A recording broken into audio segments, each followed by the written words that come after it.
Hey everyone, it's me Fatima Huda Bedi, and in today's video we have something really interesting, and this is going to be extremely handy, especially if you are an argumentative person like me, because I love arguing. Like it's not about arguing, I just love talking about certain topics. Like I'm really talkative in nature, so every time there's an interesting topic, we talk about it.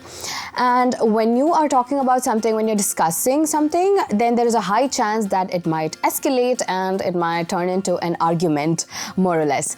So when that happens, you need to know a few different phrases in order to de-escalate the situation or the conversation and to, stop the disagreement before it becomes a conflict. And that is when you can use the upcoming phrases that I'm gonna introduce you to. So the first one is, let's agree to disagree. Now, one thing I think something that I really appreciate people understand is the fact that we are all different and we have different opinions and we cannot be on the same page all the time. So we need to know how to agree on the disagreement that we're having at the moment. So in the sense, if I'm having point A and if somebody doesn't agree to me, I would be happy to say something like, let's agree to disagree, which means I am not trying to convince you to, to believe what I'm saying or to come in terms with the fact that I believe in so and so, and at the same time I am not being convinced about what you're saying as well. So we agree to disagree. So next time you have a conflict and you think you can have different opinions about the same, it doesn't really matter. You can just say, let's agree to disagree in order to end the conflict, because that means you're not convincing each other to believe in your opinions, but at the same time you're having peace. And then we have, let's move on, shall we? So this is when you're having a group discussion. Let's say you're having a group discussion, and then sometimes there's a particular topic that comes in the discussion and you're stuck there and you really want to move on. Like, why do we have to discuss the same thing for an entire hour?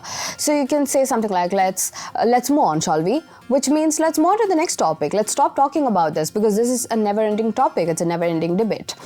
And then we have, let's drop the subject or let's drop it. When you're having a topic, again, similar to the second situation I was talking about, when you're stuck in a particular topic and you just want to change to the next topic, you don't want to continue the discussion on this particular topic, you can just say, let's drop it, or let's stop this particular subject, let's stop the subject here, which means you don't want to continue having a discussion about this topic that you're currently talking about. And now we have, it's not worth arguing about.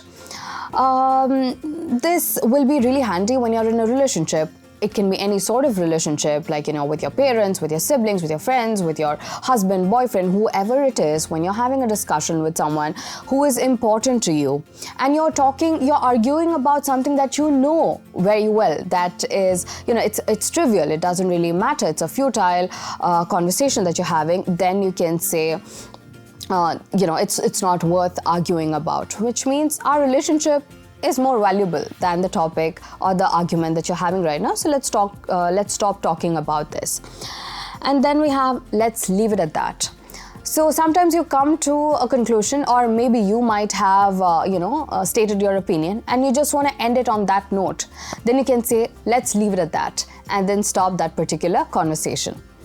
And now we have, I'm willing to let it go. Now, this is when, again, when you're having an argument with someone that you really care about, say in a relationship or so, and then you're okay, you're willing to let it go, just like how the phrase says, you're fine with it, you're okay to be on the wrong side, or you're okay to agree on what the other person is saying, then you can say, I'm willing to let it go, and then end the conversation. When you're ready to, sacrifice your ego a little bit, well, then this is a phrase that you can use. And now we have, I don't want to get into it anymore. In the sense, you don't want to continue this particular conversation again. You don't want to continue this particular debate that you're having. You want to stop it there. Then you can make the statement and end the debate or end your participation in that conflict. And now we have, let's put this behind us. Now, sometimes when you have a disagreement, you say things that you shouldn't have said, you know, you end up spitting out things that you shouldn't have said, that you regret. So you have to move on again. You cannot have the conflict affect your relationship with the person that you had the conflict with. And that is when you say, let's put this behind us and just move on. All right. And then we finally have, I'm done arguing. Now, this is the last resort. You get into an argument and you really regret getting into the argument. You really want to stop this conversation, this debate that you're having. And that is when you can finally use, I am done arguing, and come out of the argument. Like, in a sense, you can just state your fact. I'm done arguing. From my end, this is over. And then that's where it stops. And then you can leave the conversation. So these were a few different ways you can escape from an escalating conversation that you had with someone, or maybe it might be in a group as well. And these will be really handy, especially if you're someone who is argumentative. So I hope this was helpful. If you want to know more about the courses that we provide at English House, don't forget to click on the link below. Thank you so much for watching. English House, English at your fingertips.